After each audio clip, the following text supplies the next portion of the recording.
দলবদলের পরেই সরকারের তরফ থেকে ঘোষণা করা হয়েছিল জিরো টলারেন্স এই সব ক্ষেত্রে।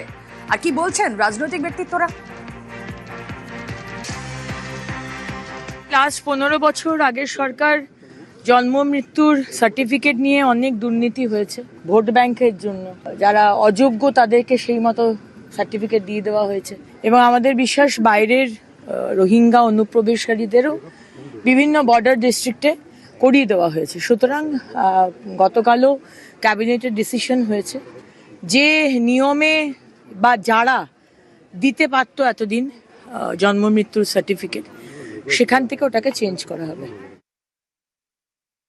It is a very deep rooted ইলিগ্যালিটি, যেটা প্রচন্ড শিকড় অনেকটা গভীরে চলে গেছে। মাননীয় শুভেন্দু অধিকারী মহাশয় তিনি যে সিদ্ধান্ত নিয়েছেন পূর্বতন সরকারের আমলে যতই দুর্নীতি হয়ে থাকুক না কেন, যতই অনৈতিকতা হয়ে থাকুক না কেন, সেই সমস্তটা তিনি যেভাবে বলেছেন প্রয়োজনে মাটি থেকে খুঁড়ে হলেও বার করব। আমাদের সরকার বিগত সরকারের যে দুর্নীতিগুলো এইভাবে আপরুট করার ক্ষেত্রে বদ্ধপরিকর এবং আমরা জানি এই ধরনের আপরুট করার ক্ষেত্রে অনেক বড় বড় মানুষের নাম আসবে, অনেক বড় বড় মাথাদের নাম আসবে।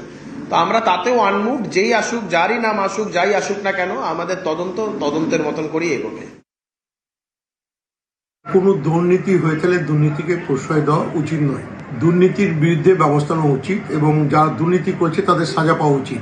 কিন্তু দুর্নীতির তদন্ত করতে গিয়ে যেন প্রতিহিংসা ভাবে কাউকে মিথ্যা ভাবে ফাঁসি দেওয়া না হয়, এটাও যাতে লক্ষ্য রাখা হয়, এইটুকু বলতে পারি। আপনারা চাইছেন পুরো তদন্ত হতে তসে গিয়েছে।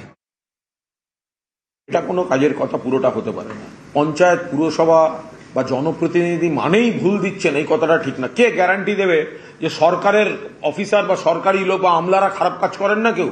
কোনোটাতেই সবাই ভালো নন, কোনোটাতেই সবাই খারাপ নন। তো জনপ্রতিনিধি মানে তার তো একটা গণতন্ত্রের সম্মান আছে। তা আপনি কি করে তার পুরোটা কেড়ে নিতে পারেন? আমলারা নিশ্চয়ই জনপ্রতিনিধিকে গাইড করবেন, কিন্তু গোটাটা জনপ্রতিনিধিরা এলিমিনেটেড হয়ে যাবে, এটা কি করে হতে পারে? কোথায় কি রেড হচ্ছে সেটার থেকে বড় কথা হচ্ছে যে অ্যাকচুয়ালি প্রবলেম আদৌ আছে কিনা, থাকলে কোথায় আছে।